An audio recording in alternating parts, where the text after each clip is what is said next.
Agenda. Heads up, shake heads. Okay, Yes. thank you.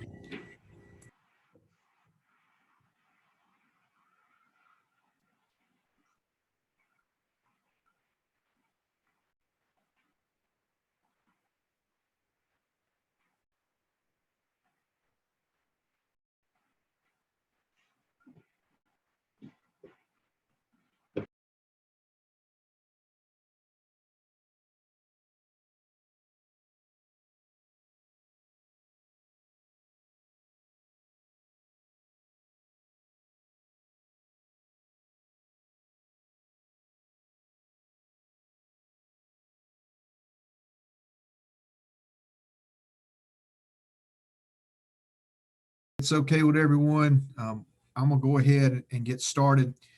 Welcome to the 4A classification January meeting. I'm Ryan Poston, the president of the 4A classification, if you do not know me or if you're new to us. So just a few reminders as we go through. Because we're on Zoom, all questions, we will try to use the chat feature for that, and we will work through our region coordinators as much as possible just to make sure that we are able to get everybody's voice heard and opinions incorporated. We will stop and ask for questions periodically. The agenda, especially up at the top, is going to be fairly loose. That we're going to allow the league staff to go through all of their information fairly at the beginning, and then we'll handle the committee, the classification business after that. I will point out at the top, there is the link there for the 4A classification Google folder. All of our documents and forms and things that we'll review today are in that folder. So please, if you hang on to that link, that's a good way for you to access all of the classification information. So at this time, I'm going to ask Principal Corey Williman, who is our president-elect, to lead us in the pledge. Please join me in standing while we say the pledge. I pledge allegiance to the flag of the United States of America and to the republic for which it stands, one nation under God, indivisible, liberty and justice for all. Please remain standing in honor and reverence of our Lord and Savior Jesus Christ as Coach Joey Moore, athletic director of York High School, provides us the invocation.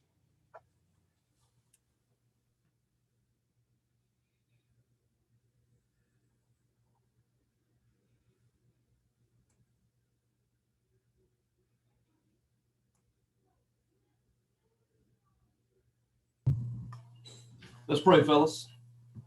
Lord, thank you for this day and opportunity to give us to meet. Lord, we thank you for those who at the 4A leadership and the high school league that have worked hard to put this meeting together for us. Father, we thank you for the seasons we've been able to enjoy at this point of the sports year.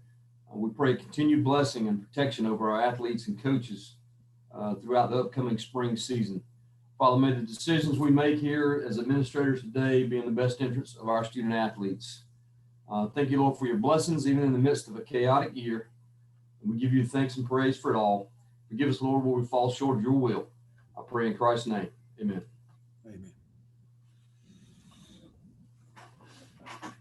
Amen. Thank you, Mr. Williman and Coach Moore. This time, Coach Momonier, could you do the roll call? Yes, the region rep for Region 1 is all in attendance. Aaron? Yes. Okay. Region 2, Jack? If Lawrence is on, he said he was jumping on a minute ago, but everybody else is. If Tommy Spires is there, check in, Tommy.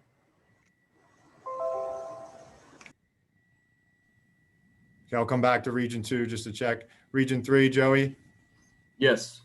Okay. Region 4, Ed? Yep, all present. Okay. Region 5, Michelle? Yes, all present. Okay. Region 6, Joe? Joe Quigley? Joe's trying to get on now. He's talking to me now, so hold on. And I'll come back to you. Okay. okay. Region 7, Jeremy? We're still missing 2. They're trying to get on right now. Okay. I'll go back to Region 2. Region 2's here. Okay. All right, so we're missing possibly Myrtle Beach, or North Myrtle Beach. And then who are we missing from Region 7 at this point? We are missing Bluffton, Lucy Beckham, and Colleton. Okay. All right. I think we have enough to continue, and when those schools are representative, I guess just tell them to put in the chat room when they've entered. Is that Yes. good? Let us know whenever they get on. It sounds like all 4 schools are attempting to get on. Attending, yeah, they're just trying to get in. Okay. All right, next is adoption of our September meeting minutes. I have those. I'm going to share those. New share with. I'll make it a lot bigger. Hold on. Hey, Joe, Yes. Region 6 is just waiting on Quigley. Okay. Thank you. So here are minutes from our last meeting in September. We posted these up on the Google Docs. Hopefully you had an opportunity to get there. This is our old agenda. Wait a minute. Let me find the notes. That one.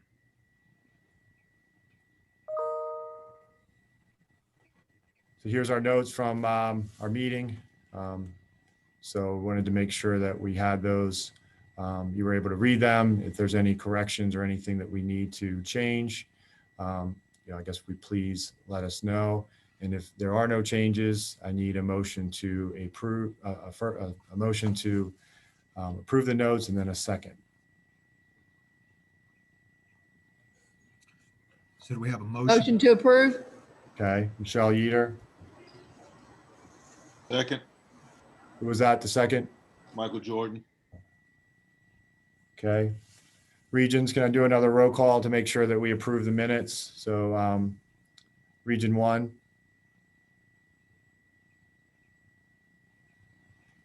I'm sorry, say that again. No, I wanted to know if your region approved the minutes, so we don't have to go through everyone saying aye. Yes, Okay. Jack, Region 2.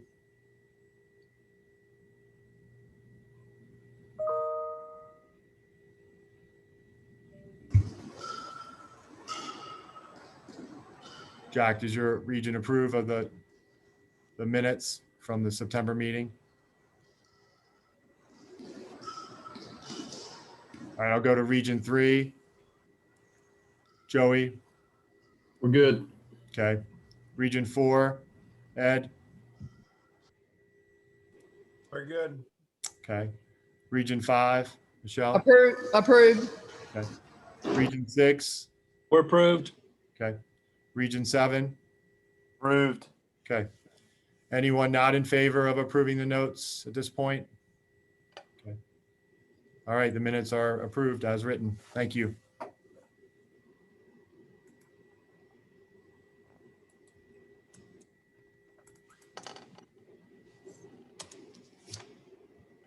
And Joe, Region 6 all here. Okay, thank you.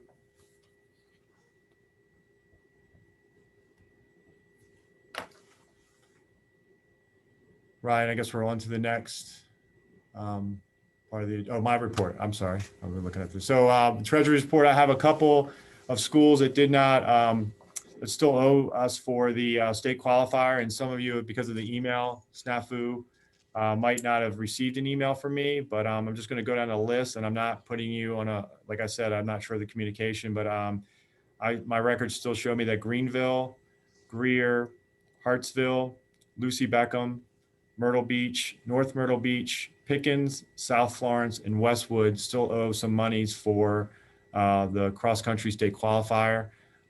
If you did not receive anything from me, if you would please email me, or I will put the, it's $50 per team, or if you sent 2 teams, it's $100. If you've not received anything from me, I did follow up and right after break with those schools.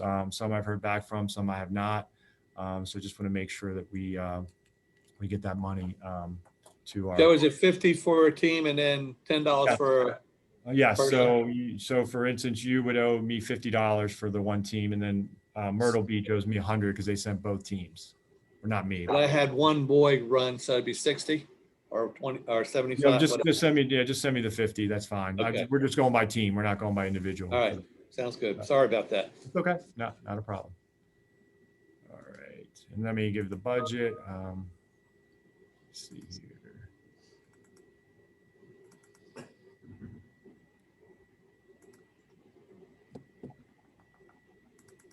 So I know it's kind of hard to see here, but this is our balance. There has been no changes since the fall. We did pay the fee to run the cross country, and then I've been accepting fees back from school. So that's our balance as of December 31st. I have not received another statement since then. So that's our balance in our checking account at TD Bank. All right. Okay. That's it for me. Joe, can you pull the agenda back up for us? Oh, yep, sure can. Sorry about that. At this time, we have several different pieces of information that are going to be covered by the league staff. I'm not sure who's wanting to start. If we're wanting to start with Commissioner Singleton, I'll let turn it over to you. Thank you, Mr. Poston. Good morning. In respect for your time, we will try to be as succinct as we possibly can, but cover all the information that you will need. As we go through it, different members from the staff will actually give reports. Just wanted to let you know that, of course, the fall has been a big challenge for us, but we got through that, and now we're dealing with the winter sport. And we've got some big challenges there, right? And you schools are already experiencing that, so you know that. But we'll continue to move forward and try to be as intentional as we possibly can, making sure that we're very cautious. And we'll find the same thing as we try to move into the spring. Lessons learned. That's the key word, lessons learned. So whatever we learned from the fall, we infuse in the winter. And whatever we learned in the winter, along with what we had from the fall, we will infuse in the spring. The Zoom meetings, of course, while it's challenging, it's our best way of communicating right now. And that it appears that may be the menu or the format that we'll use a lot going forward, because it does save us some time. And I think as we get better at it, especially from our office, as we get better at it, we'll be able to provide you more information, better information in a quicker time period, more efficiently and more effectively. What I'll share first is those things that are being reviewed by the legislative delegates. I met with those individuals through a Zoom meeting earlier, and we discussed the Constitution, bylaws, proposals that have been presented, and tried to give them as much detail as I possibly can on it, or explain it as well as I can so that they can come back and share it with you in your regions. All of these bylaws and Constitution changes have been vetted through the executive committee, and they have made a decision on it. But their vetting of it is whether to recommend it or not recommend it. That does not mean that it passed or that it will fail. It's just their opinion. That's what they present. But the decision of whether these proposals pass or fail actually comes through the delegates. So we'll have to make a decision in your region as to whether you support these changes or not. And then your vote will reflect that. But the exec committee was the one that first come out with it and give a recommendation of whether to support it or not. The Legislative Assembly meeting that's going to be part of the spring conference, and the spring conference, I'm sure they'll share information more, but that being virtual. Legislative Assembly meeting, we're hoping to do that in person. We're hoping to and that's scheduled for March 16th at 10 o'clock. And we're hoping to do that in person at Richland 2 district office. They've got a very big building. We're going to be able to provide social distancing. The only people we're asking to be there are the delegates. We will not allow anybody other than the delegates to be there, which means the principals and ADs of the membership cannot be there. But it will be broadcast through a web stream or some process so that you'll be able to see it.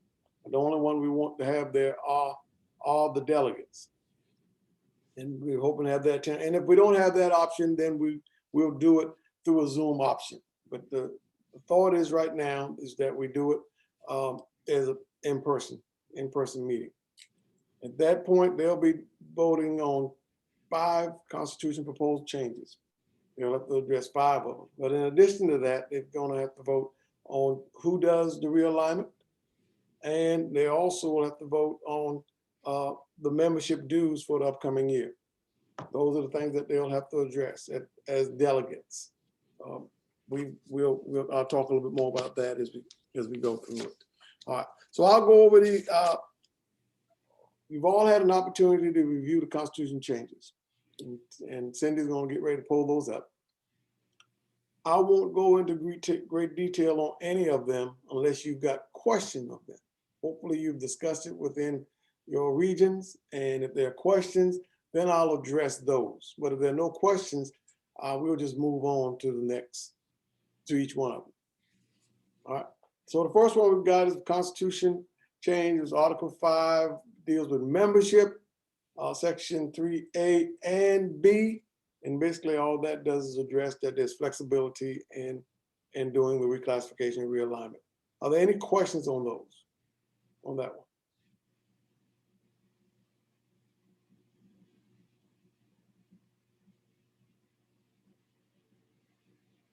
Hearing none, we'll move on to the next one. So the next one is actually Article 5, Section 3D. And basically all this does is clarifies that the appellate panel can hear appeals to reclassification and realignment. That's what it does. And they always had that authority, but we wanted to clarify just a little bit more. And all the thing that was added is that if it's required by law or through a proviso, that the appellate panel has the authority to address that. You'll find that the first 4 of them has been submitted by me because in conversations I've had with the membership, we're trying to look at ways to try to better clarify those things that I've listed. Any questions on that?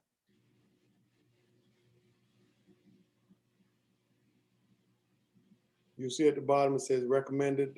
That's the executive committee's opinion on those changes. No question, we move to the next one. Okay, this one deals with league pass, Article 7. This is bylaws, Article 7, dealing with league pass. And all it does is it clarifies, again, the intent of the league pass.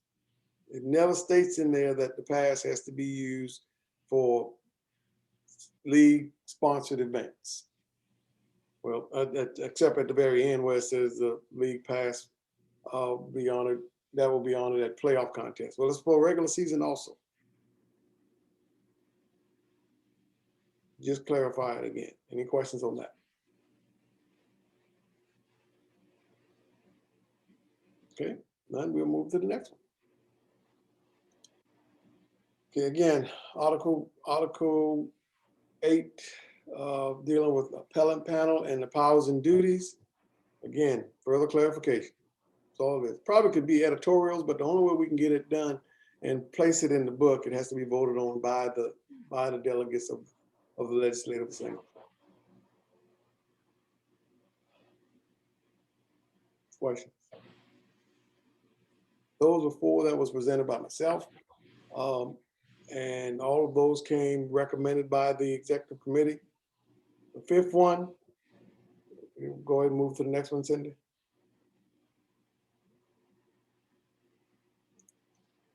This bylaw is Article 3, student eligibility, Section 10 talks about transfers. Basically what this one, of course, is if you're not eligible and under one of those exceptions that you're eligible in sports of which you hadn't played the previous time that sports season was offered. In addition, that if you're not eligible under one of those exceptions, that you're eligible to play in all sports at the sub-varsity level as long as the 2 schools are in agreement with it. Questions on that one?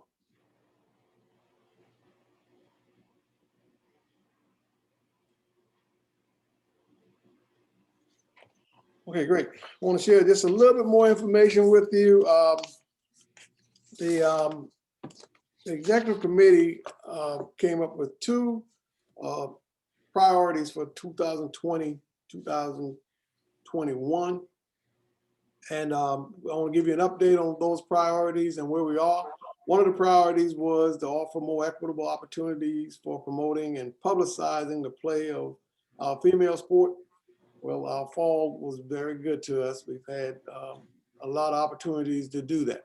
One of the things we did was that we held a press conference for our female sports for the championship.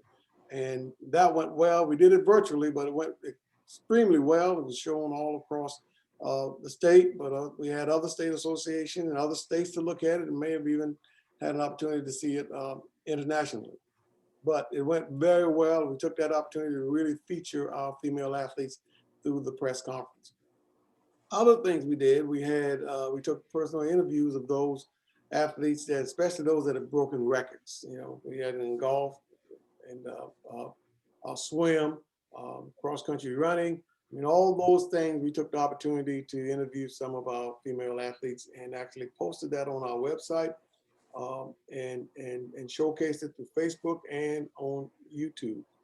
In addition, we had Farm Bureau Insurance that actually kind of highlighted our volleyball championship playoffs as we went through it. Each week as we moved with it, they did some things to kind of help us to highlight it. Our swim championship, as you recognize, this year we did it gender specific.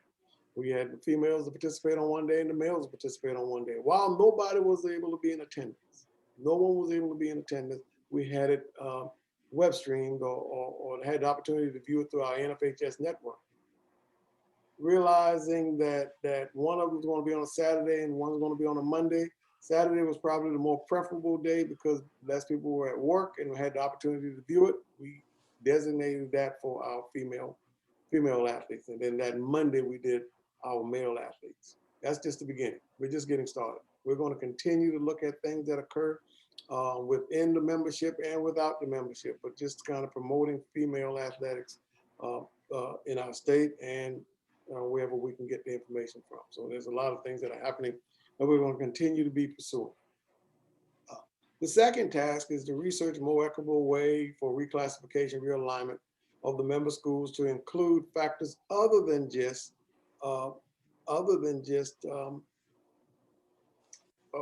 enrollment count. So a task force has been configured, and it's very diverse. We've got principals, we've got athletic directors, we've got coaches, we've got representation from public schools, we've got representation from public charter schools, we've got representation from private schools. We've got it from all across current classifications. And we're just looking to see if there's another way, a better way, or another opportunity for us to look at figuring out how to do reclassification, realignment, other than just enrollment. We already explore some things other than enrollment now with geographics and a plus or minus that we actually use. But are there anything better? And if it is, what should there be? And if there's not, we need to know that. That's what the charge is, to research to see if there is. Doesn't mean we have to come back with something. But whatever they come up with, we'll vet it through the membership first. And if there's any changes in anything, the membership would really truly have an opportunity to speak to it and give some ideas. And all they can do is come with information. That feedback that you give, you'll give to your classification representative, because the executive committee will have to make decisions on those pieces if we're going to infuse anything like that. Any questions on it? Okay. Speaking of realignment, one of the things the executive committee is going to have to do, not the executive committee, but the legislative assembly delegates will have to do, is determine who will get to do it. That's going to have to be decided at the March legislative assembly. And there's three options. There's one where you can get representation from all classifications, and they craft what the realignment, reclassification division of schools will be. Or you can make the decision that we take a selected number of schools and place them in classifications, and they get representation from each classification within the classification, and they do a division of what regions could possibly look like. Or you can get a disinterested or a non-affiliated group to do it that doesn't have any affiliation with any of the member schools. And in the past, that has been the South Carolina High School League staff. Again, we're glad to do it if directed to do so. We're not petitioning to do it, but if directed to do so, we'll be glad to do it. And we will get anything that we decide on how we're gonna do it, will be vetted through y'all before we even begin the process. But that decision is gonna have to be made during the legislative assembly meeting. Then, as I said, the other thing we have to do is come up with what the membership dues will be. This past year, we just changed it. I think that it went well, but that decision has to be made as whether we want to continue to use the system that we have or whether a new system would be, we need to use a different system to put in place. So all those information, we ask that you share those with your delegates so that they can make the recommendation and be able to make decisions on it. Those are the bylaws and constitutional changes in addition to the priorities that we have. I will now allow Charlie to come in, and he was going to talk to y'all a little bit about some of the other things that were discussed at the executive committee meeting and some changes and some things that we really need y'all to dig into to give some feedback to your classification representative so that they can make some decisions in April at the next April meeting. So what we have now, we just want to present it to you. You can have some discussion with it now, but you're probably going to need to discuss it more at the classification meeting that's held during the spring conference. I'm assuming that's going to be Zoom, and be able to give feedback to your class rep so that when those decisions are being made in April, you're being well represented. With that, any questions before I turn it over to Charlie?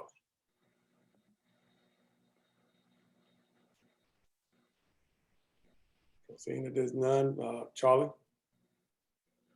Good morning.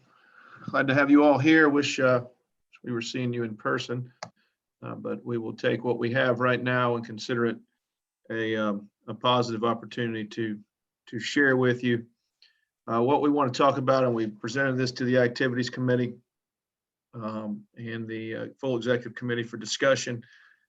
Bring it to each classification for discussion items only, please. Please don't take this and run, tell all your coaches that this is what's happening, this is done. This would need approval by the Executive Committee in April to make it a change or any changes to it. So I want to give it to you for discussion.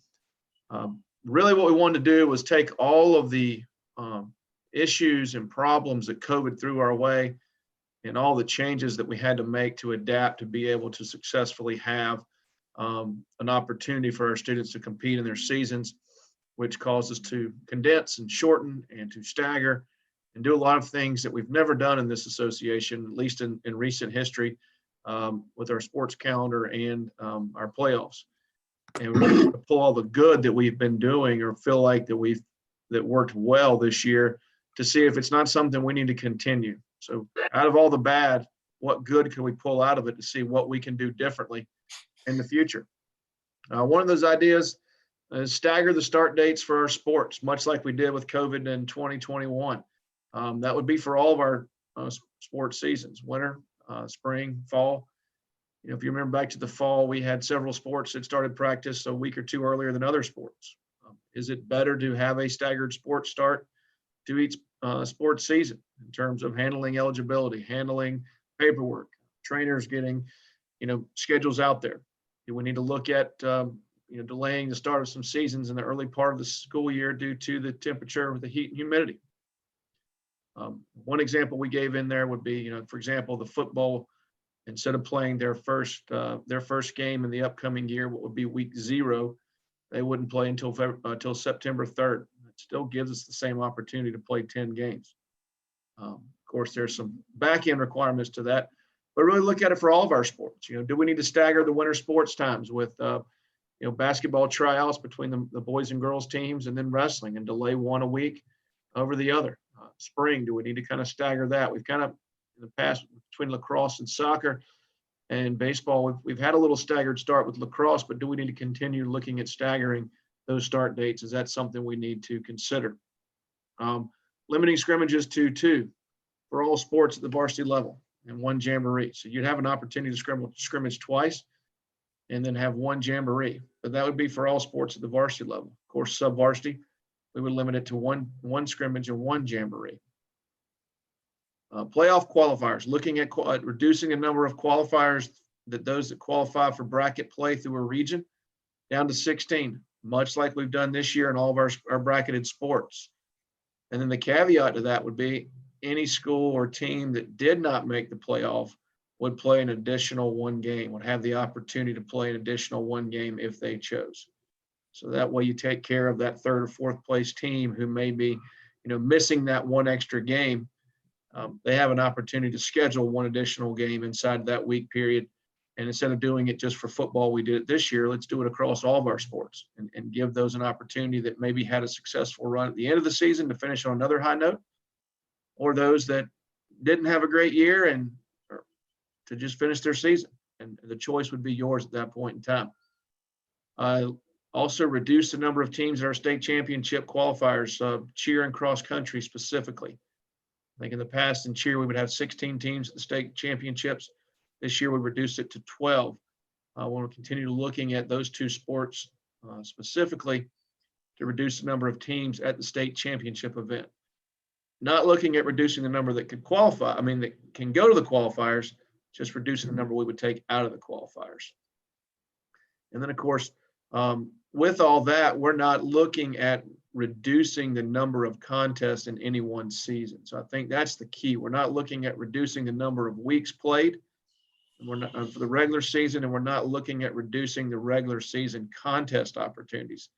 We're just looking at reducing the playoffs by one round and then potentially staggering the start dates. And of course, all the details is something we would have to work out as we move through this process of getting feedback from each classification. But really want you all to consider these things and to have great discussion on this as we move into your spring conference. And then, of course, the last thing we put out there for the executive committee just to be thinking about, and we want feedback on because we can get it before the time comes, would be the open season for fall sports that's anticipated coming this April and May. April, of course, being cheer, and then May being your other fall sports. As you're well aware, we didn't have an open season for winter or spring sports this year. I really wanted to look at the open season for the fall sports coming this late spring. And with that, I will turn it over to the commissioner for a comment on that. Sure. And I'm going to recommend to the executive committee that we don't allow open season for fall sports this year.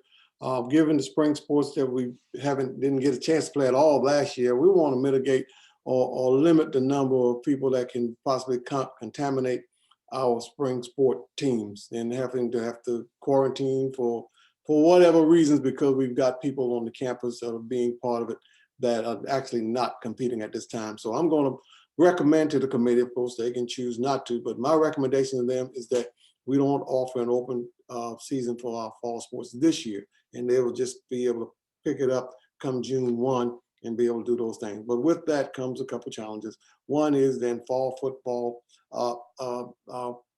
open season for football, there will be no opportunities for practice in pads because we don't have that. And we won't be doing it in June, or just pick up what we have with our open season.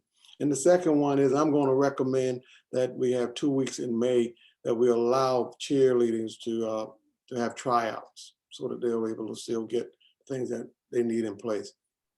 That's going to be my recommendation to them for those reasons that I've just shared. I just want to do everything we can to help ensure that we can have a spring sports season. It would be devastating for those students to have two years in a row of no opportunity to participate. So anything we can do to mitigate that.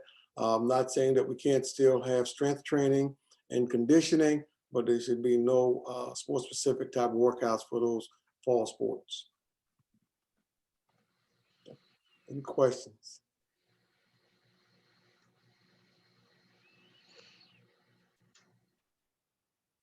There being none, Charlie, you want to move on with those other things that we want to cover?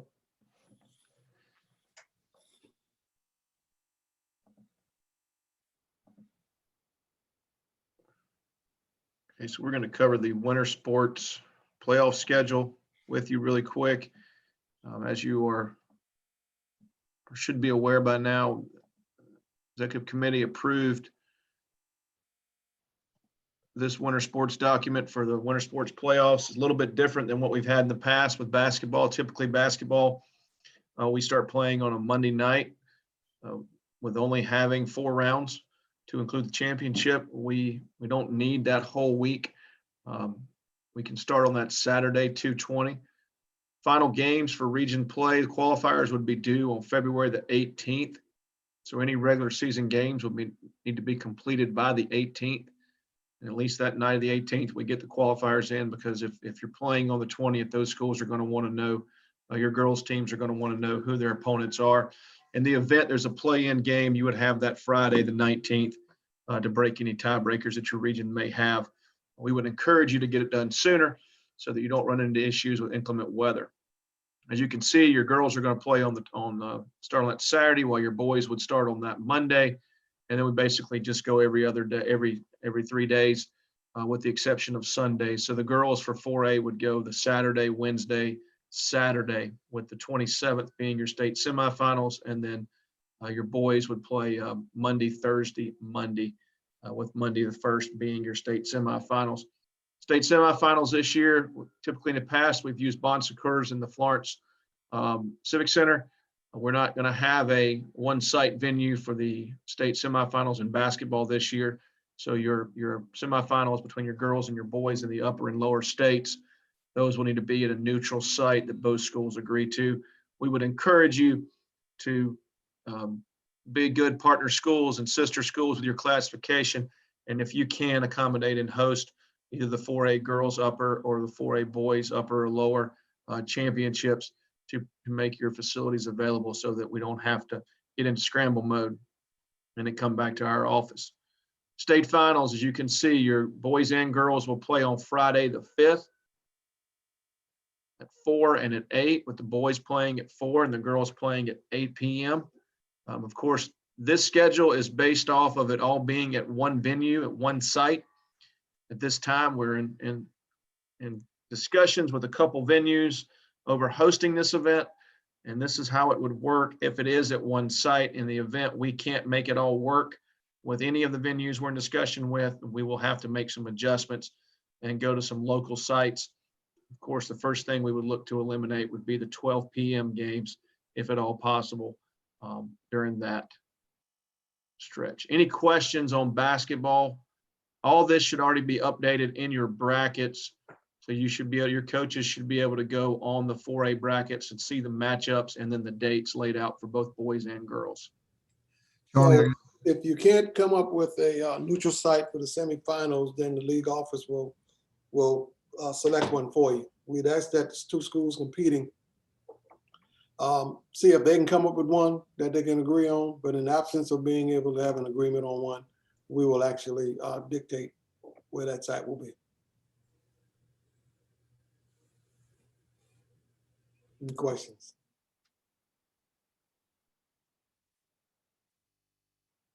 Go ahead, Very good. Very good. So we'll go to wrestling. Wrestling, you see here, similar format we've used in the past. Again, 16 instead of 32. On February 13th, that's a Saturday. That'll be your first round for the dual playoffs. The second round will be Monday the 15th, and then the third round would be the 17th, which I believe is a Wednesday. That should roll you right into the state finals on February 20th. The time will be determined probably here in the next week as to which class will wrestle when. That's the dual format and how that's laid out. Nothing really earth-shattering there on how it's done there. The individual state finals, as you can see, will be March 5th and 6th. That's if necessary. Most likely, I will tell you, we will have it March 6th, which is a Saturday. And it looks like it is going to be at Dreher High School. Both those championships will be at Dreher High School, the individual state championships and the dual state championships. That will be on a Saturday, March 6th. 6 qualifiers. Danny sent something out to each school, I believe Friday afternoon, or you should have received it Monday, outlining what the state championship for the individuals would look like. That'll be a 6-man bracket. The upper state and lower state champion will get a bye in the first round. The second and third place runner-ups will cross bracket and wrestle in the first round, and they will have a single elimination in that first round. So the loser of that first round match will be done for the day and go home. And then the winner will advance to the semifinals And then the winner of the semis, obviously, that will wrestle for the championship. Loser of the semis will wrestle for third place. As far as your qualifiers, how you are setting those up, that is up to each classification. I believe your wrestling committee was working on that.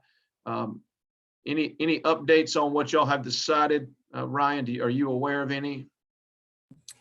Jack, you want to talk about that? Yeah, I was going to present this during the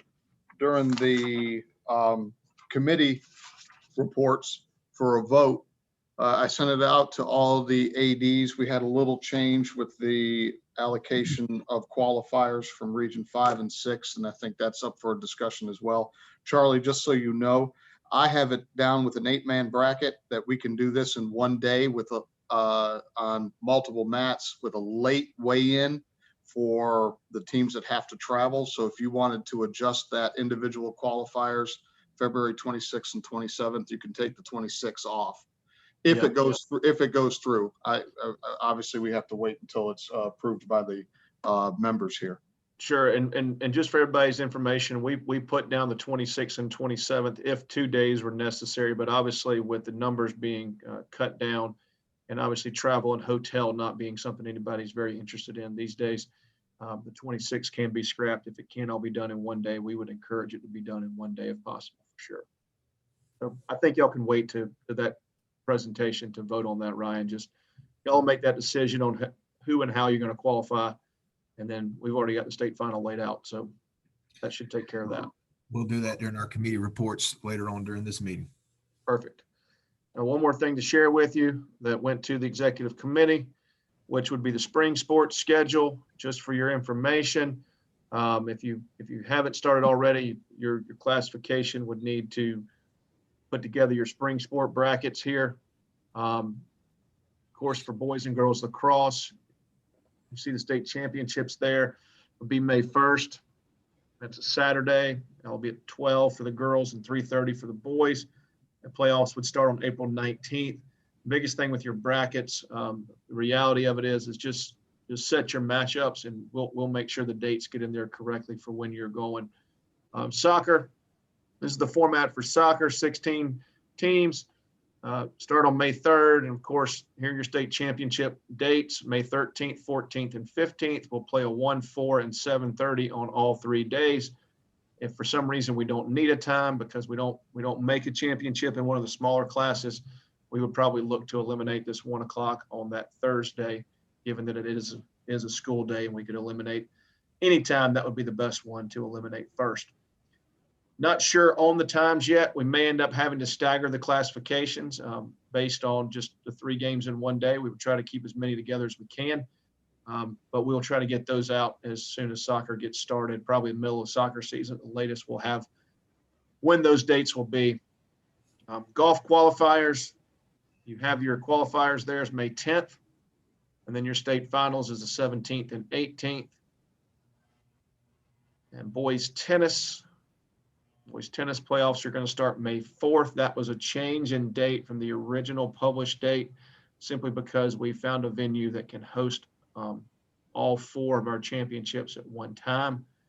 We're thinking that wasn't going to be the case, but we have figured that out, which allows us to start on May 4th. And then, of course, the state finals will be May 15th. Track and field, your upper lower qualifiers will be May 14th and 15th. If you need 2 days, if you can do it in one, we encourage you to do that. State finals, track will work. There's 4 state final times. On May 21st, there'll be a 9 a.m. state final meet. At 5 p.m., there'll be a state championship meet. Those 2 meets will be at different locations. And then on May 22nd, we'll have a 9 a.m. meet at one location and a 10 a.m. meet at a separate location. And in one of those meet times, we will have 2 classifications running at once. Most likely will be 1A and 2A, given the number of contestants and competitors are similar to our larger classifications. Baseball, softball, we have approved, or had the bracket has been approved by the executive committee for what it needs to look like. Your districts will be, you'll have 4 districts instead of your typical 8. Your districts will be 4 team districts. So the upper state will have 2 districts that comprise of 4 teams each, and the lower state will have 2 districts that have 4 teams in them each as well. The dates are the 15th, 17th, of course, the 19th in the losers bracket, and then the 21st for a winner championship bracket and an if necessary game. The winner of each district will play each other on May 24th, 26th, and if necessary, the 28th for the upper or lower state championship. And the winner of that 3-game series from the upper state and the lower state will play each other in a best 2 out of 3 series on June 1st, 3rd, and 5th for the state championship series. And that would be your baseball and softball. Any questions on any of the state championship information that was approved for the spring sports?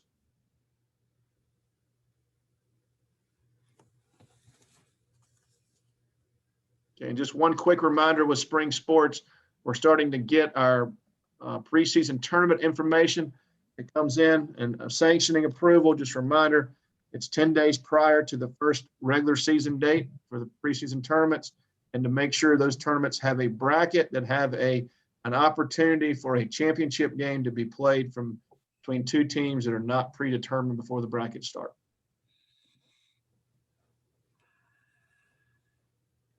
Any questions? Okay, we've got one last one I want to share with you. I want Danny to come on and share with you a little bit about our leadership summit that we've held. If you just take a couple of minutes and kind of let you know where we are. Good morning. The consensus report we got back from the leadership summit from the students from around the state was powerful. It was informative, it was motivational, and educational. We know that we had a little over 300 registered as active participants, and through the group settings and the emails that I received from you all on those of you that had students gathered in the gyms, cafeterias, or classrooms, we had right around 600 actively involved in the summit from around the state. And through NFHS Network, we know that we had thousands and thousands of viewers. We had many of the other state associations joining us for our summit. The 4A was represented well with our student ambassadors. We had Brooke from Hilton Head as was one of our student ambassadors introducing speakers. We had from Catawba Ridge, Paige. Those student athletes did a tremendous job. We had only 3 student athletes involved total, and 2 of them was from the 4A class. There were some of you that said you had first semester exams going on during that time and wasn't able to actively participate. I will share with you that the summit is available through educational services on our website. If you'll go to the link Student Summit, then you can go back and share that information with the athletes that wasn't able to attend on the 3 days that we had the summit. I will tell you and share with you that if you have athletes, especially maybe going through something like the parents not supporting the athlete or struggle, there was a testimony during the summit that I think would be beneficial to any, and the leadership piece for your captains. Again, I just suggest you go back and check out the Student Leadership Summit for this year. It was very special. Thank you. Any questions? Okay, Ryan, before I turn it back over to you, the last thing I want to remind everybody is let's not let our guards down. I mean, the weather's getting nice, but the virus is still out there.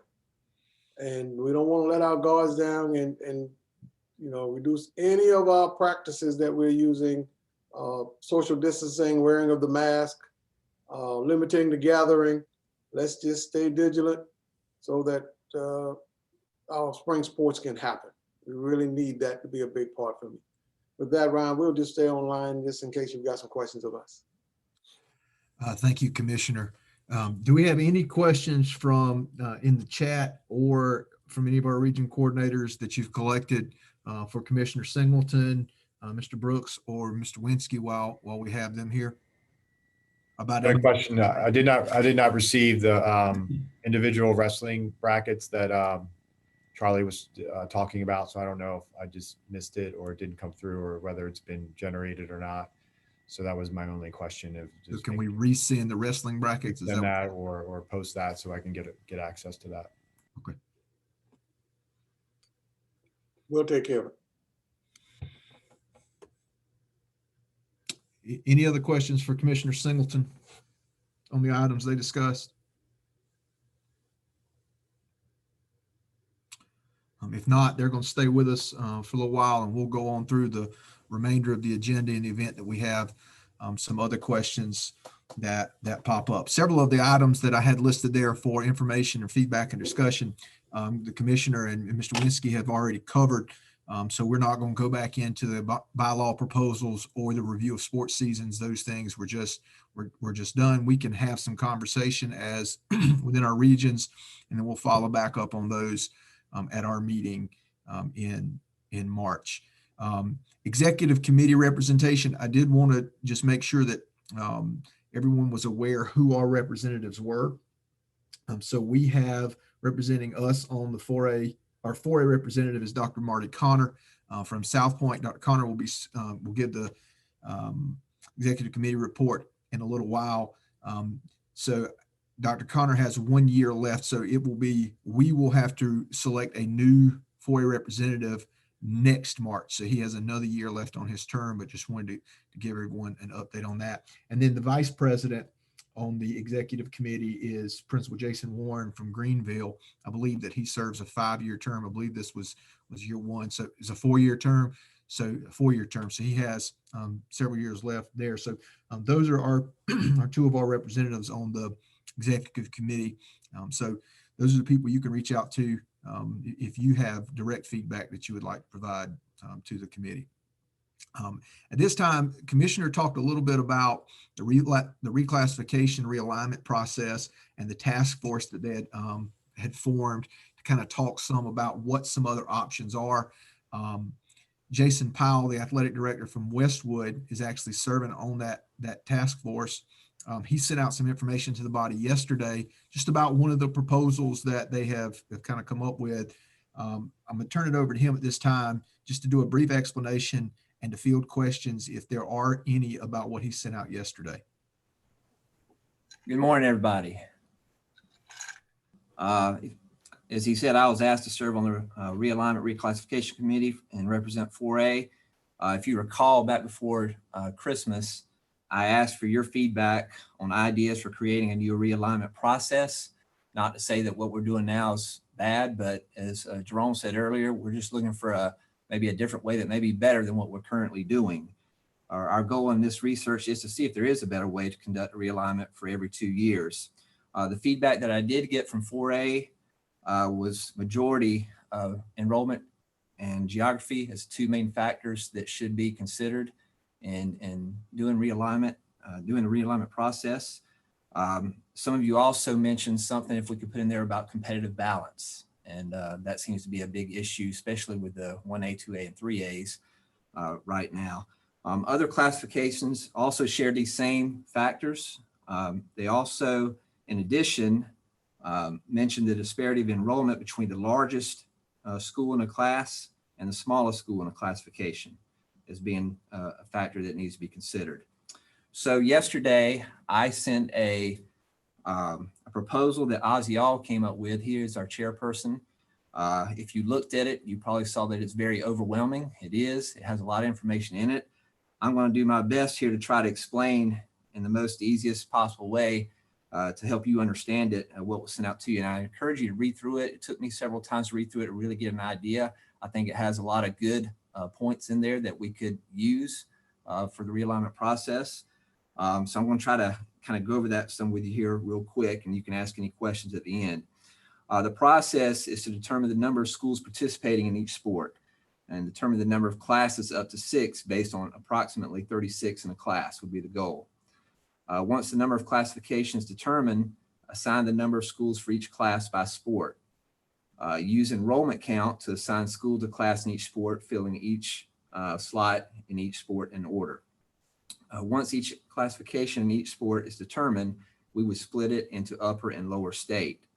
So this proposal that was sent is based on the 2018-19 eligibility numbers for each sport, with the 2020 and 21 realignment ADMs.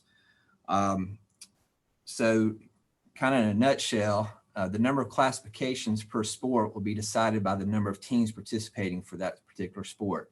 Ozzy used several different examples at the bottom of that spreadsheet. The one I'm going to just kind of go real quick is wrestling. For 2018-19, we had 147 teams participating in wrestling. If you divide that number by 36, it comes out to 4.08. So in wrestling, you would have 4 classifications. He also had an example for baseball on there. That obviously is a more, I guess, a sport that has more participation. And in that case, you would have 6 classifications due to the number of teams that are participating. So that kind of nutshell is what really it consists of. To me, the issue, and we discussed some of these, and none of these are just examples of what you could do with that, is you could either divide these into regions once you get the classifications of the sport for each classification, or B, you could have dual classifications for region play, or C, open play. I'm going to kind of let you read through those, and if you would in the next couple of days, give me your feedback on what you think, if any of those would be something that you'd be interested in exploring more, if you may have more ideas that you could add to what he has on there. I'm not going to get into the playoffs, because playoffs, again, would kind of be determined on whether or not you decided to divide up into regions for each sport, or if you decided to do dual classification of regions, or if you just decided to do open play. Each of those different examples have their own pros and cons. So again, I'm not going to get into all that. I would encourage you to read through that, and please email me any feedback that you have in regards to, the playoffs, or in regards to dividing up into regions, dual regions, or having just open play.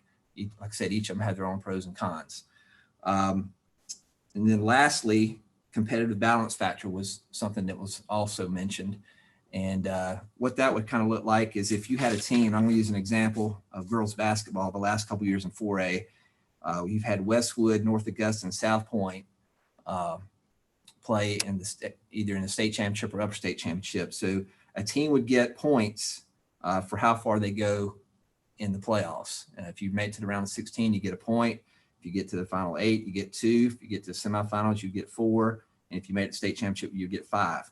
Well, those 3 teams I just mentioned, due to competitive balance factor, they would move up a class in the next realignment.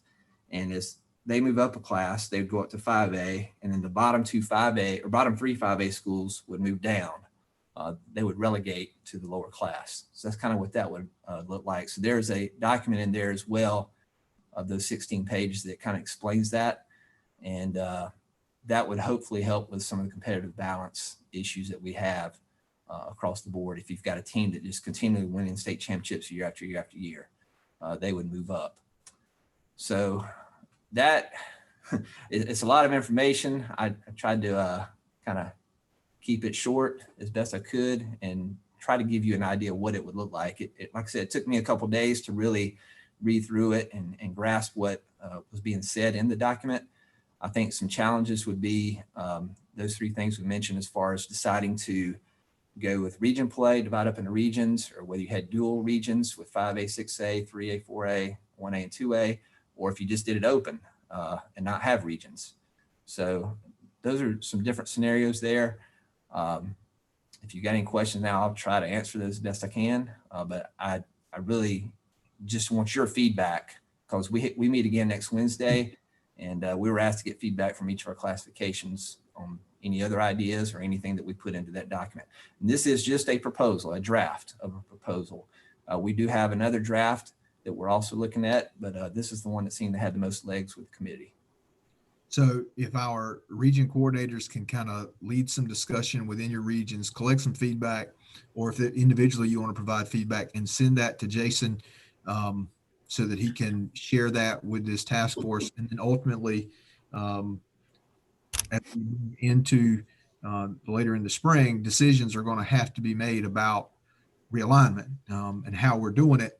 So I appreciate Jason representing our classification on this task force and the work that they're doing. So please have some discussion, and we can continue our discussion at the March meeting as well.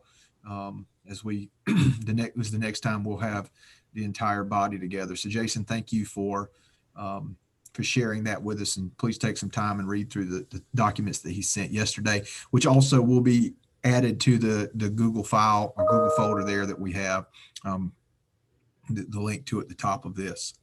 We're going to move on through the agenda for the sake of time.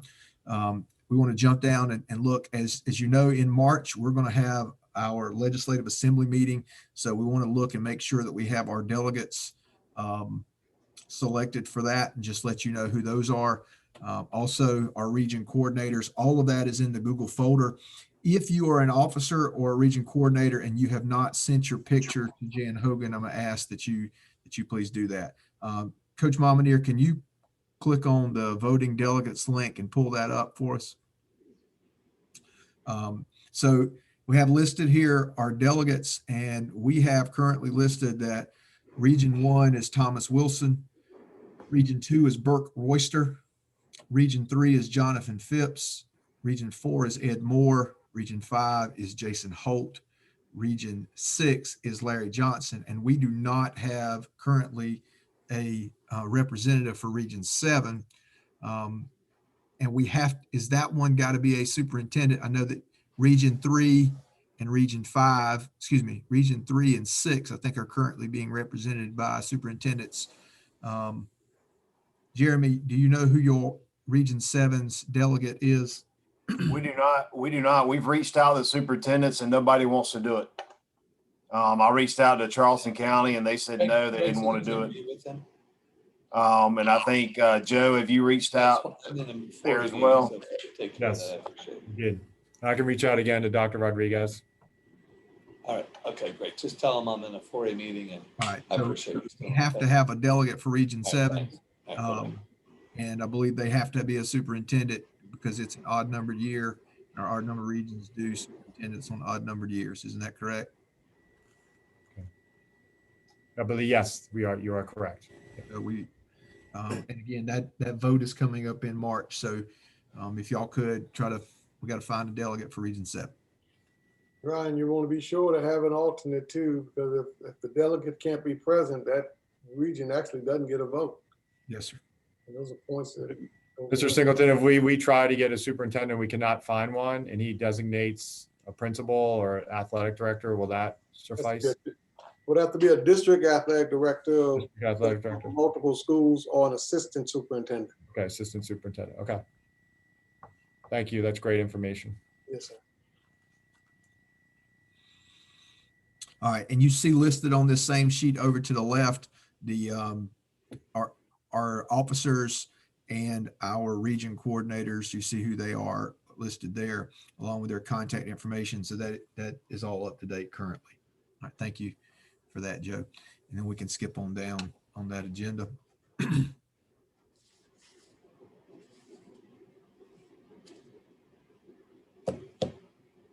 right, scroll on down, please. All right, this time we asked that committees, if they had business that they needed to tend to, would go ahead and meet in advance. And so at this time, we're just going to go down the list. We'll call on the committee chair and ask for a report, or if there's anything that needs to be reported or any business that we need to take care of. As we go down, like when we get to wrestling, obviously there's something that we're going to need to vote on. We'll do that in between before we leave the wrestling group and head on down to baseball. So we'll start with Mr. Coach Teague from Westside. Before you start, I just want to let everyone know there is a document. I know a couple of the region coordinators or the sports chairperson were asking about where they could find it. So this is from last spring. So this has, if you go to the Google Doc, it's in there as well. So I just want to kind of show everybody the spreadsheet that we have for all the different committees. So if you need to know who's on a certain committee from your region, or you need to know all the people on the basketball committee, there they are. So I just wanted to share that with you guys as well.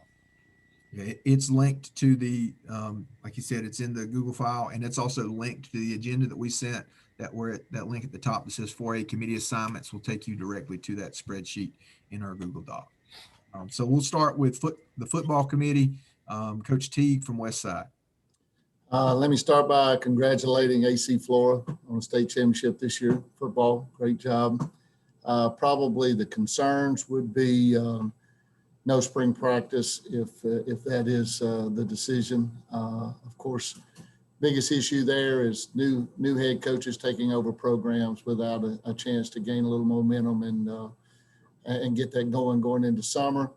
But I understand, we do understand the situation there. And then also, as soon as possible to get that accurate start date, if it is going to be September the 3rd, it does require some issues with scheduling, especially if you're going across state lines and trying to reinitiate the games that we canceled or called off with across state lines. So other than that, no other report. Thank you, Coach Teague. Coach Quigley, cross country at track. Okay, talked to the head of the track committee, Coach Association, Chris White. The qualifier for cross country, they'd like that to stay the same as last year, except they would have 16 go to state instead of 12.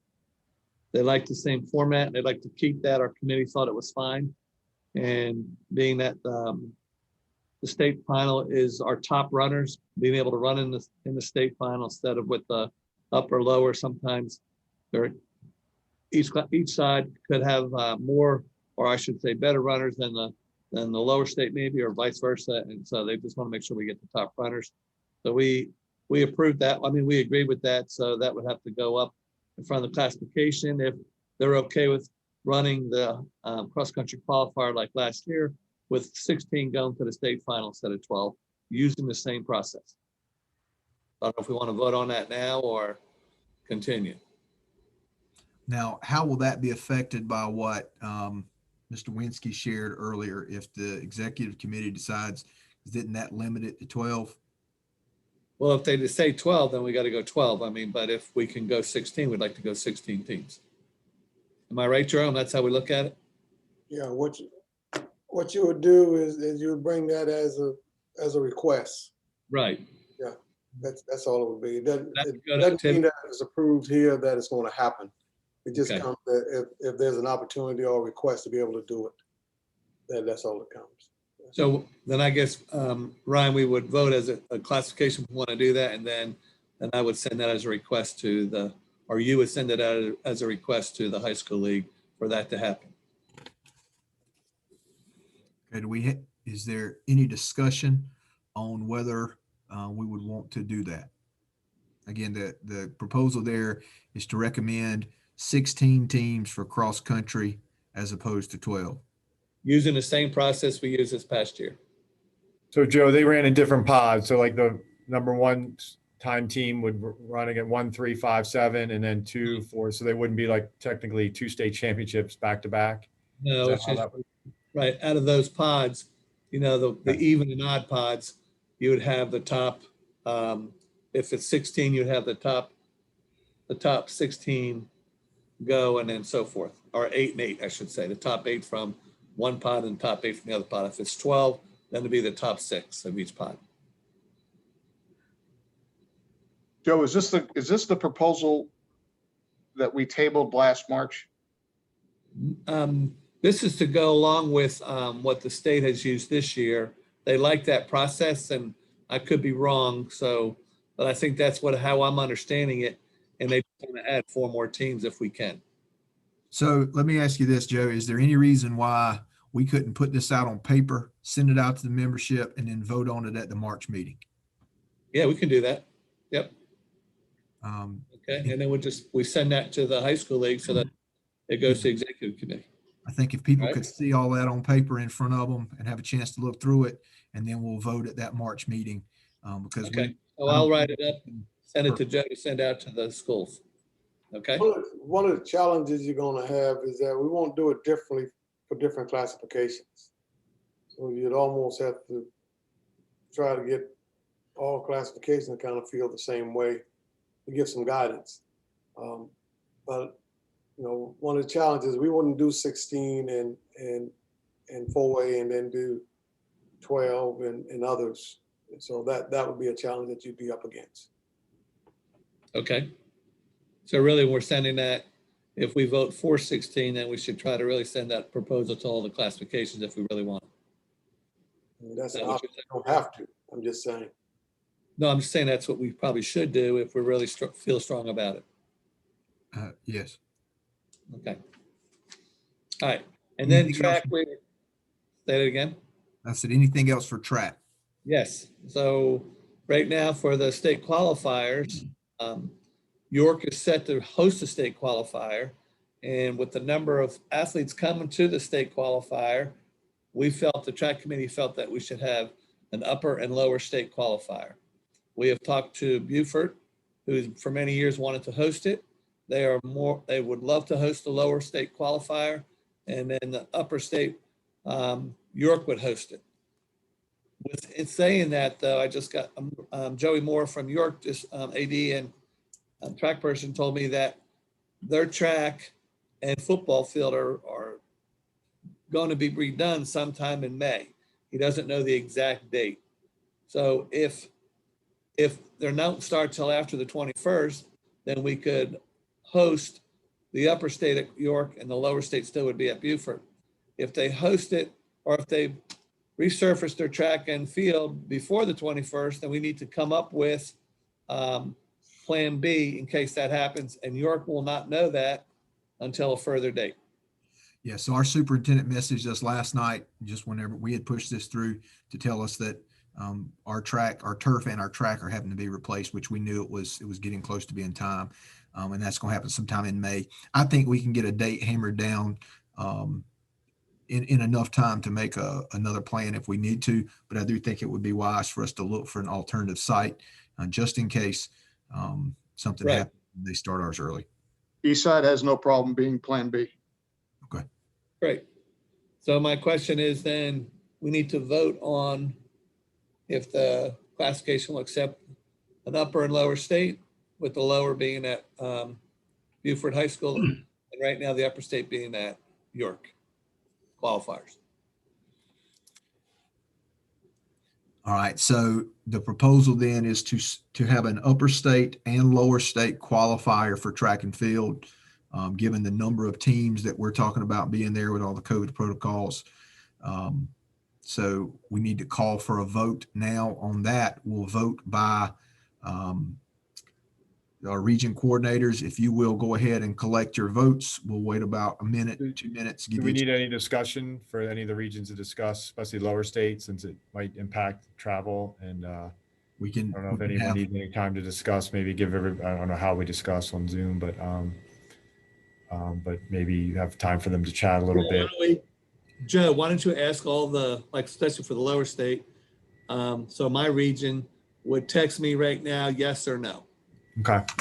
Sounds like a good plan. Right now, I think what we're deciding is whether we're going to have two qualifiers, an upper and a lower state.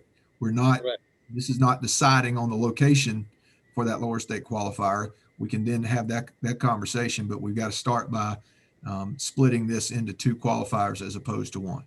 So if you would now within your regions, go ahead, text your region coordinators. Are you in favor of having an upper and lower state track qualifier as opposed to a single state track qualifier as it was currently planned?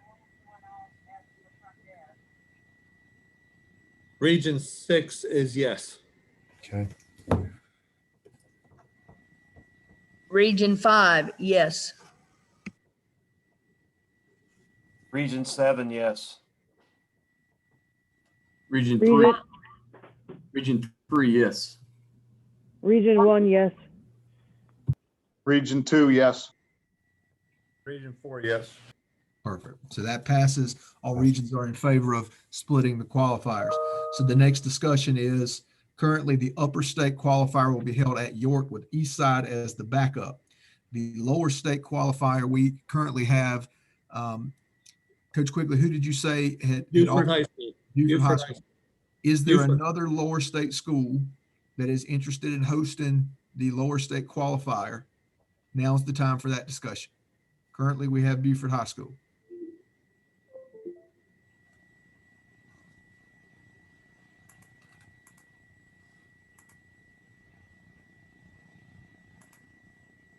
So Beaufort it is. So Beaufort High School is the location of the lower state qualifier. Yes. All right. All right. Anything else from track? Nope, that's it. Coach Quigley, thank you. Next, we got golf. Coach Mominier. Yes, thank you. For golf, we have our we finally have our qualifiers for both upper state and lower state. Upper state, Catawba Ridge, thank you so much. They checked with Fort Mill. The only issue with Fort Mill is that we're not allowed a practice round the day prior. So I don't know how we can get around that, whether teams can schedule a day differently during the season to get out there. I'm not quite sure the Fort Mill procedures. Catawba Ridge, if you would like to talk about that after I'm finished, that'd be great. Lower state, again, thank West Florence for hosting Lower State. That was a great event this fall. And then we will be hosting Hilton Head at Dolphin Head golf course. These golf pros kind of move around down here a lot. So we were at the Barony. And then at Shipyard, now we're going to be hosting the state finals at Dolphin Head on Hilton Head Island. So if you guys need to start getting your tee times for those that wish to come down and preview that course. So where's that Dolphin? Dolphin Head. Pretty nice course there on north side of the island. Some beach holes there. So. Okay, good. Joe, what course is the West Florence one? It's the same one. Greg, I don't know if you want to. It's the Country Club of South Carolina. Yeah. And want to thank everyone for the fall. It was great. I know Bay River won the state championship. It was awesome. I feel like we had a good event. So, and everyone seemed to thanks, Joe. themselves. Very good. We appreciate it. And that's my only report. I guess in March, we'll have to determine what we're going to do for next year. So if you're interested in hosting either a lower state or the state final for girls or boys, start getting that stuff together, and we'll vote on that in March. Perfect. Thank you, Coach Mominier. Coach Cahill, tennis.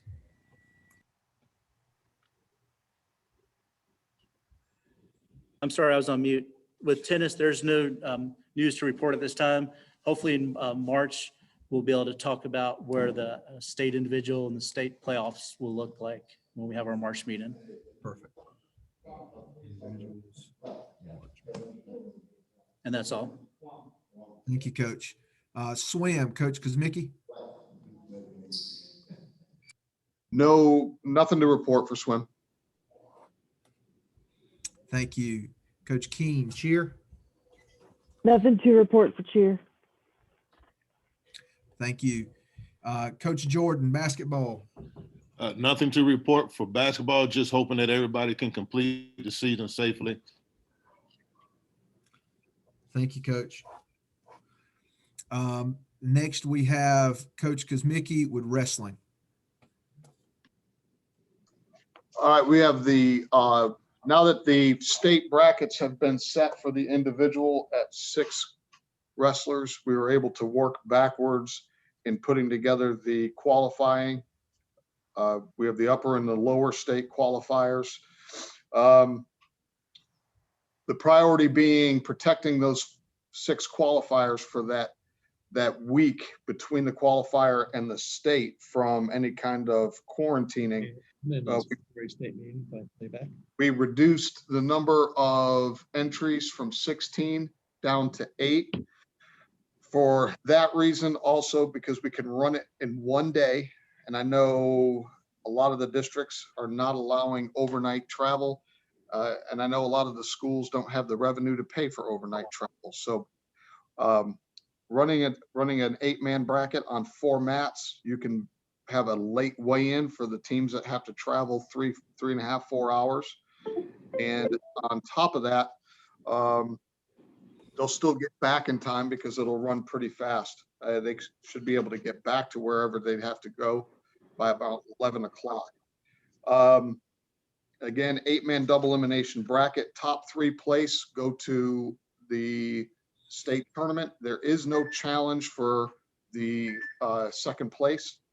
Qualifying for the upper state, top 2 from each region for region 1 through 5. And then top 3 for region 6 through 7 is what we had originally proposed.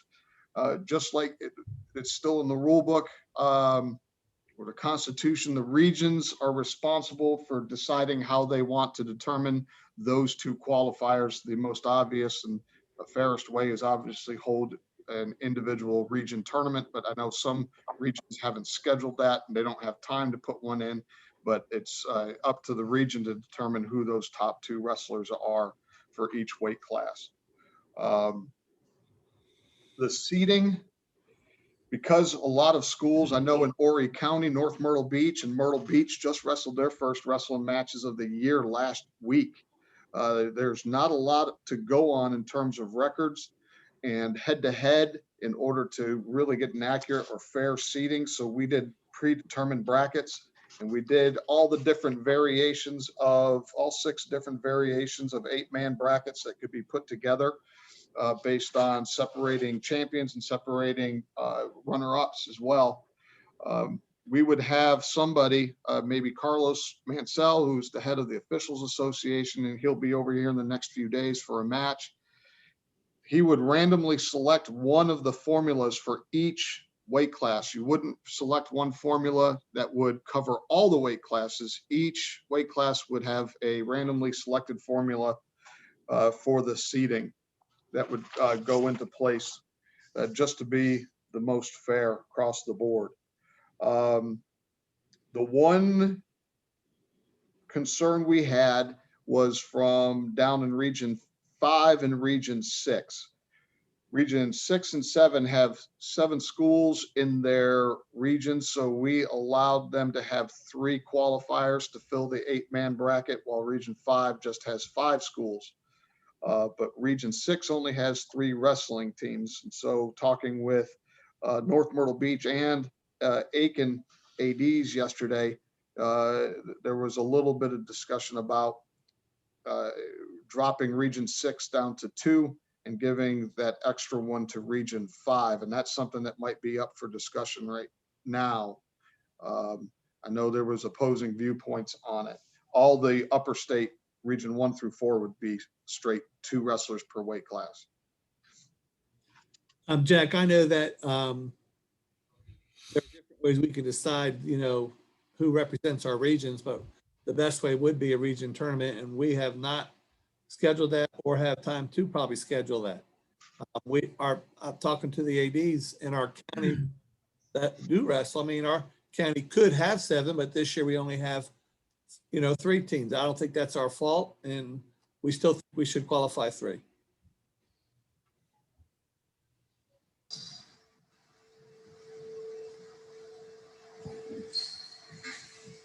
What you're saying is, even though you have 3 teams, there's no time to get in a region tournament, which is probably we're trying to wrestle as many matches we can, just so that we get some kind of condition or whatever. So,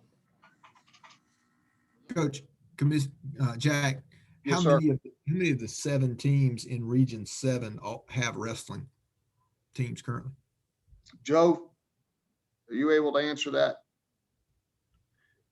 I believe we have 6. I know Carlton is not wrestling. Lucy Beckham has not wrestled a match yet. So I'm just trying to figure out, whether I believe Scott's on. But I think I know we definitely have 5, and there's a possibility of Lucy Beckham having the 6th team. But again, they haven't been able to wrestle yet due to the restrictions of their district. Currently, Region 7 has 5 or 6 teams. Region 6 has 3, and Region 5 has 5. Region 5 has all 5. Region 5 has all 5 teams. And look, everyone, I was trying to keep it simple because our window was very small, since the official number of entries into the state tournament came out Monday. I don't want to create more problems by trying to solve a small problem over one spot, but I understand what Region 5 is saying. I understand what Region 6 is saying. I mean, this is something that the membership has to decide. So Ryan, I don't understand. I don't know how we would do this. Do we vote on? Do we vote on two different versions? So just to try to encapsulate what you said, we need to vote on the brackets for the individual, the 4A individual tournament, correct? The lower state. This is the lower state region allotments is what's in question.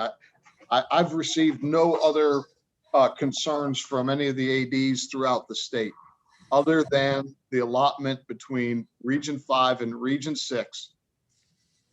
That's it.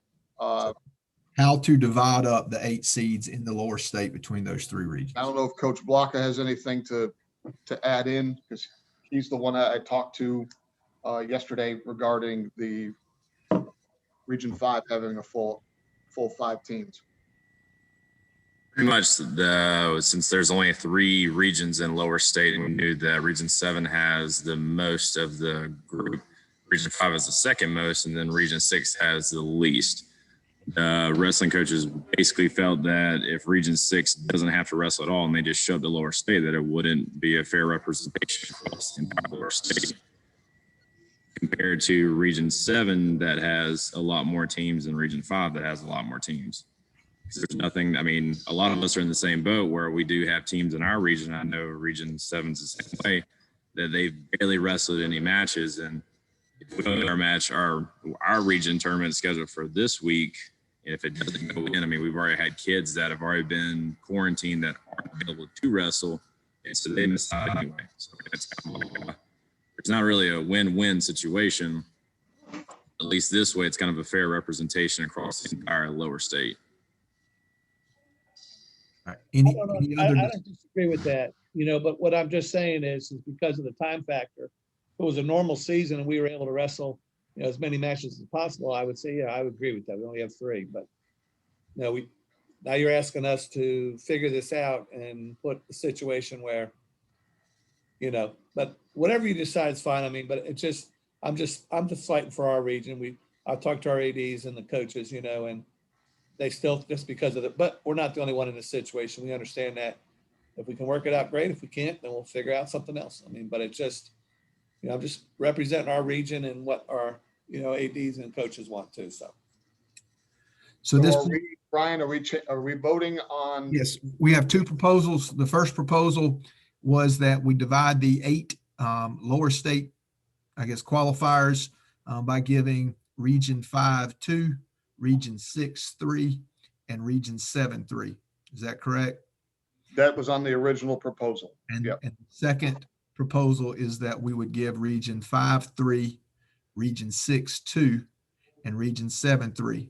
And the justification for that being that Region 6 only has 3 teams that are wrestling this year. Correct? Yes, sir. Yes, sir. Right. So we're going to call for a vote on the first proposal, which would give Region 5 2 qualifiers, Region 6 3 qualifiers, and Region 7 3 qualifiers. If the region coordinators would go ahead and collect those votes now. Again, we're voting on the original proposal, dividing it 2 qualifiers to Region 5, 3 qualifiers for Region 6, and 3 qualifiers for Region 7. Ryan, just one point for clarification before we vote. If, especially as we go to that second one, we would potentially be giving Region 5, who has 5 teams, a third one, and other regions in the upper state also have 5 teams. So would that be equitable if we actually get to this second one to vote? Well, I think that just talking with what Coach Kosmicki is saying there, we're wanting to give 8 upper and 8 lower. Do we even need to breach the discussion about moving more of those qualifiers to the upper state? Does that, Coach Kosmicki, did y'all have any conversation about that in the wrestling committee? About the upper state? Having more qualifiers than the lower state.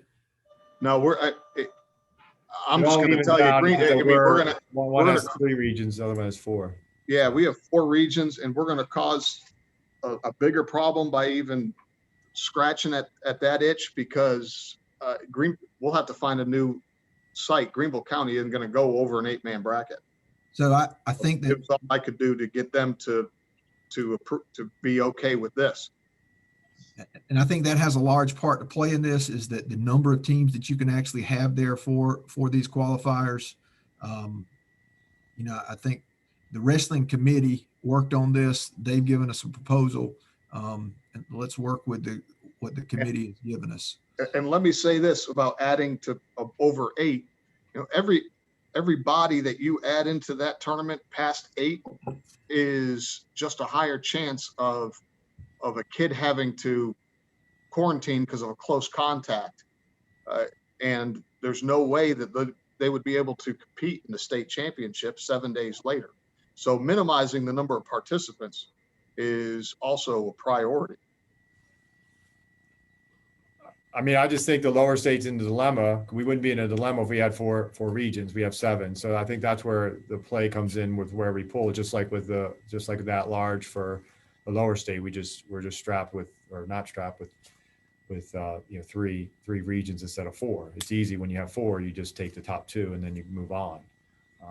I believe the original discussion was to send it to an at-large bid, but a lot of people will have criteria to determine who that seating would be, like a team sport. When you don't have as many matches, it's going to be very difficult. The at-large committee is going to be not going to have the information that they need to even make those decisions. So, and as much as I love Joe, it's just, you know, they have, I mean, the second proposal to me, I mean, makes more sense where you have 5 and 5 teams versus, and then rewarding those teams for having more teams wrestling versus just, you know, in this year specifically, just having 3. So, I mean, that's my own personal. Any further discussion about the qualifiers? Brian, this did actually come up, and I do understand both sides of it and everything, but one of the things that did come up in the fall, and it did go to the at-large committee, was the fact that there was disparity during football season in the same light. And the recommendation was made that it did go to committee, and they made a decision on that, as well as I can remember that correctly. When you said there was disparity in terms of the number of teams getting selected? Yeah, well, there was 7, and I'm gonna say in Region 6, and there was 7 in another one, but they didn't play football, and they didn't have as many games played either during that time, but still got the third bid. Third bid. Yeah, and so, you know, the precedence to me has been set for this year, and that's the only thing that I think needs to be thought about. In terms of, Coach, you're talking about in terms of at-larges? Yes. The only reason we didn't think about at-larges and pretty much discounted that right off the bat was because, again, you have schools that have just jumped into competition, and there's really not a lot of, number one, there's not a lot of body of work to compare others to for an at-large. And number 2, at-larges, I believe, put together, Jason Powell helped me out, essentially for the team sports, not specific to an individual sport, where we are looking for at-larges for one particular individual over another. That is correct. And I do understand that. I do truly understand that. And we had a small window of time. Yeah. But what I'm just speaking to is the fact that we've already established for this year. Yeah, and that's the only thing I'm asking for, is that thought process still be in place. Thank you, Mr. Harley. Any more discussion? Any other information that we need before we call for a vote? Again, I think it's important to point out, you tried to divide 8 by 3. It's not going to be an even breakdown. And so we got to do the best we can. Obviously, you've got two different arguments there. You have one argument saying you divide it based on the number of schools that are in the region. The other argument is you base it on the number of teams that are actually participating. And I think each person that's going to cast a vote now, or each school is going to have to make the decision as to which way they want that to go, and we'll take those votes now. Again, let's begin by voting on proposal 1. Proposal 1 called for Region 5, which has 5 schools, to have 2 qualifiers, Region 6, which has 7 schools, to have 3 qualifiers, and Region 7, which has 7 schools, to have 3 qualifiers. Region coordinators, if you would report out your votes once you have them from your schools. Region 2, no. Region 5, no. Region 6, yes.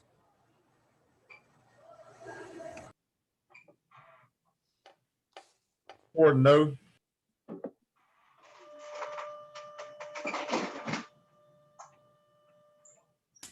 Looking for Region 7, 3, and 1. Region 7 voted for 2. So it was no to the first proposal? No to the first, correct. Okay, thank you. Region 3 or 1? Region 3 is a yes. Okay. Region 1 is the first proposal. Yes on the first proposal. Okay. 1, 2, 3. It looks like it's 3 yes, 4 no.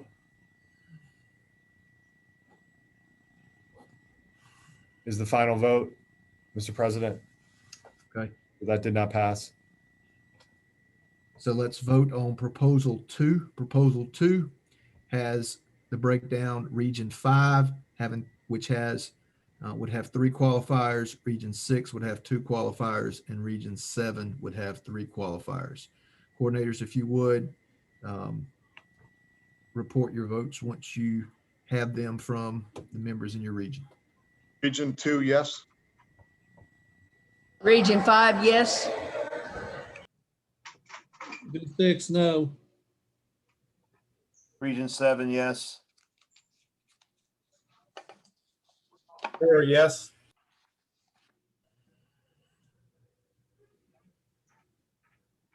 Looking for 1 and 3. Region 1, no.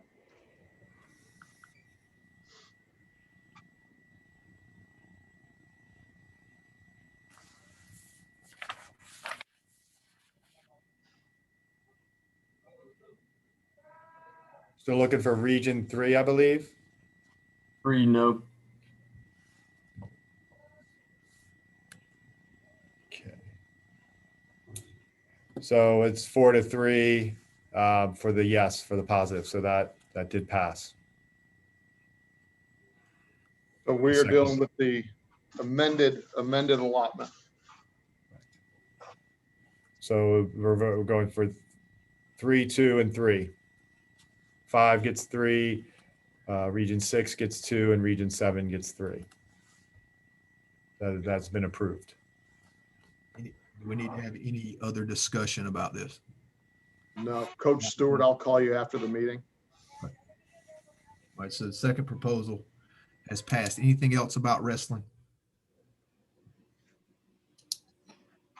All right, thank you, Coach Kamicki. I know that's because Mickey is not, it's been a lot of work that's gone into that. And again, I know it's not a perfect way to do it, but I think there's a lot of stuff about what we're dealing with right now that's difficult, and appreciate y'all doing the best that we can to get through that. Coach Paluski, baseball, softball. Other than the being familiar with the brackets, format, qualifiers, and the start dates for playoffs, nothing to report other than that. Okay, thank you. Coach Block of soccer.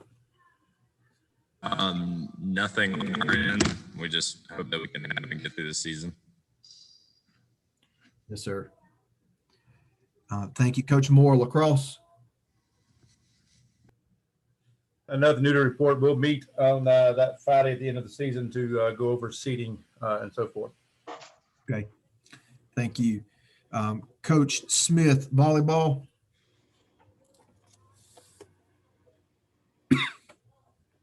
Nothing to report. Thank you, Coach.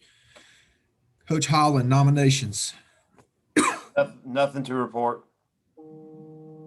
Thank you. Coach Keene, finance. Nothing to report. Coach Moore, constitution. The only thing brought to my attention yesterday was that our constitution needs to be updated on the high school league website. We're in the process of getting the most recent copy of our constitution posted to the website. And we will push out, we'll post that into the Google folder so people can take a look at that. And we can have some additional conversation about that at the March meeting. Okay. Whether or not we need to update that to a 21-22 version. All right. And Jason Powell, brackets. A reminder that girls and boys basketball at large applications are due 10 a.m. on February 16th. Qualifiers for each region are due to the high school league on the 18th. Playoffs start on the 20th. For wrestling at large applications for the duels are due at 10 a.m. February 9th. Qualifiers due 11th from each region, and playoffs start on the 13th for the duels. Send all at-large applications to Wayne Austin at Colleton County. This is a reminder too, even if you have the remote chance of being in at-large, you need to send that application in before the deadline. We get, especially in volleyball this past fall, got a number of applications after the fact, once the committee started selecting those at-large teams, and their coach's complaint was that the ADs are not getting information to them. So please, lower state ADs, make sure you get that information to your basketball and wrestling coaches. And again, all applications are due to Wayne Austin. Jason, thank you. One last item, if you will, please take a moment at some point and click on that 4A directory. We just want to make sure that all of our member schools have updated information in the event that we've had principals or athletic directors who have changed. We need to make sure that we have the correct names of all of our member ADs and principals, as well as updated contact information. So that is there. We ask that you put your email address and your cell phone. One thing that we found back in the spring, when so many schools were closed, and even into the summer when people are in and out so much, it's very difficult sometimes to get in touch with people through email. So having a cell phone in the event that it's an urgent matter definitely helps, especially for the ADs, principals. If you're willing to put yours there, that helps as well. Now, mine is there in the event that you need to reach out to me about anything. At this time, I'm going to ask our 4A Executive Committee Representative, Dr. Marty Connor, for a quick Executive Committee report. Yeah, thank you, Ron. Just for sake of time, I know we've gone through a lot today, and just wanted to share a few, I guess, reiterations from what Charlie and Commissioner Singleton shared. The main thing, first, I want to thank the Executive Committee. Been doing a lot of work, but certainly the high school league staff has been very busy over this past year. I want to thank them, on this call, let them know they've done a great job in dealing with a lot of matters that traditionally we have not had to deal with. So I want to thank the high school league staff, the commissioner, for all their hard work and efforts. The main focus of our committee meeting has been centered around what Charlie talked about, some of those items that we need to discuss and share regarding, as Charlie talked about, the open season, the bracket play, things around the semifinals for the neutral sites, all those sports schedules that we confirmed. So get into March or so, we need to have some discussions around feedback is about those, and share that with the executive committee. So I'm going to share something with Ryan to put out where you can provide me feedback to be prepared for sharing thoughts about what we need to do as a 4A classification. The very last thing, as Commissioner shared, a lot of the bylaw recommendation changes, we ask you please read over those and be prepared to have a great understanding of what those things are. Some cost a little bit more in-depth reading than others, but certainly want to have an opportunity for you to understand what those are and be able to ask questions, give feedback, and go ahead and finalize those decisions. So certainly I'll send something to Ryan to give you an opportunity to get some feedback. But again, I want to thank everyone on this call. I know there's been a lot going on over the last couple of months as we try to keep everyone in play, but thank the league staff for what their efforts have been, everyone here for sharing that support for what they've done. And the committee has been working hard to support all the programs. So at this time, nothing else, Ryan. Be glad to entertain any questions, but for lack of time, don't want to belabor, a whole lot of conversation, but certainly we're glad to answer any questions. Marty, thank you for taking the time and for the time that you put in to represent our classification on the executive committee. We appreciate that. And we will be sending out that information from Dr. Connor so we can all provide him some feedback about those items that the committee is going to be making some decisions on. So thank you so much. Finally, Coach Monmonier, the SCAAA report, he's going to talk a little bit about the March conference. So at this time, Coach Monmonier. Thanks, Ryan. I just wanted to tell you that we decided to go with a virtual conference. We eliminated the winter weekend, but we're going to offer the LTC courses virtually. And here's some of the dates that we have planned to have those dates. And this will all come out to you. Again, this is just tentative right now. Just want to make sure that you have some information. If you plan on taking any LTC courses to get your CAA or CMAA certification, they're the courses that we will be offering. Also, you will be getting an email through the AMP system from last year. They'll be sending this information out. We're hoping Monday. So this would be kind of the first part of our conference. We usually offer a few classes during conference. So we took the winter weekend and we took the spring conference LTC courses and kind of merge them together. So we will be offering 5 sessions, 2 per, you can only take 1 at a time, but you can take up to 5 classes this spring to help with your CMAA or your CAA. As you can see, we have various people that are teaching the classes, some from our classification here. So those would be the courses and the dates. So it's a Sunday, Monday, Tuesday, Wednesday, Thursday. So you can take as many as you need to, or take 1, whatever you decide that you need to do. Now for the spring conference, we decided that we were going to go virtual.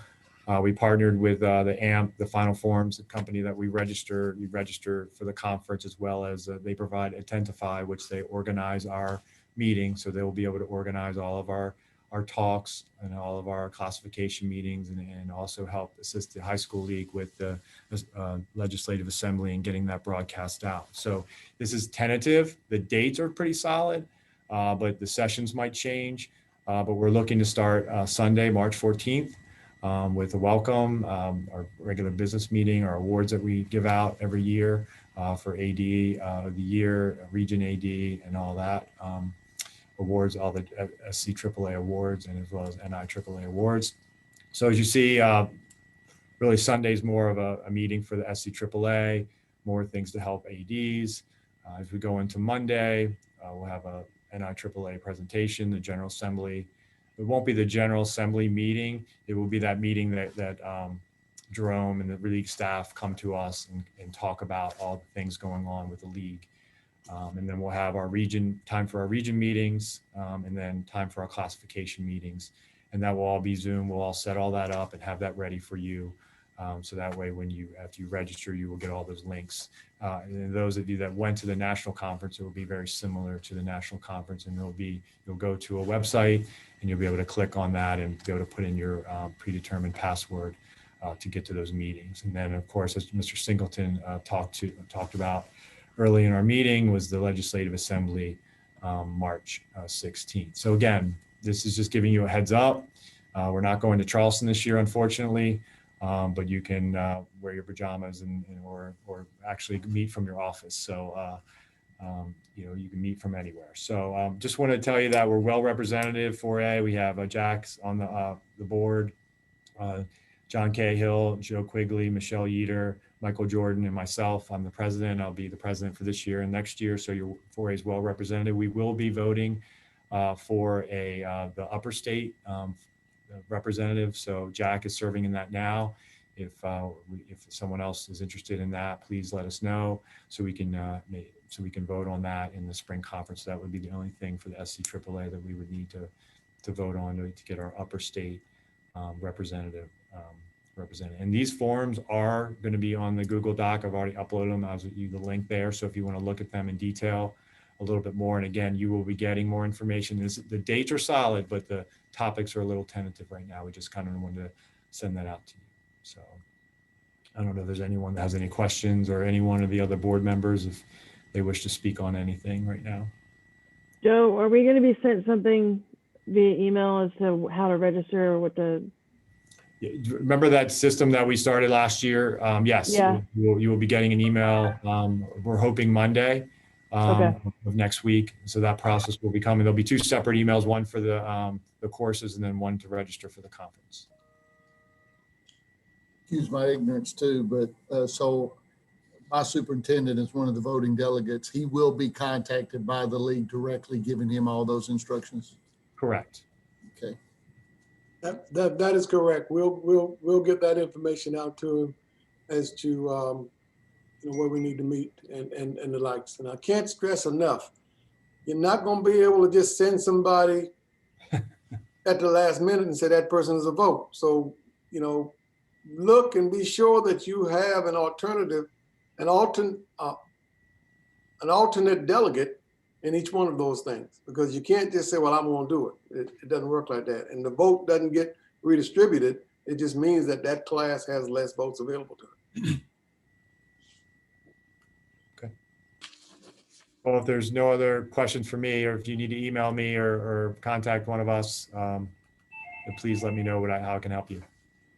And thank you, Joe. And just as a reminder, he said on there, our 4A classification meeting will be the afternoon of March the 15th. So the afternoon of March the 15th. The time has not been finalized yet, but that's the date. Okay. The afternoon of the 15th of March. All right. Joe, thank you for that. As we prepare for that March meeting, if there are items that you feel like need to be discussed or business that you'd like for the classification to address, I'm gonna ask that you go ahead and start preparing that and get it sent to me so I can make sure that it gets listed on our agenda.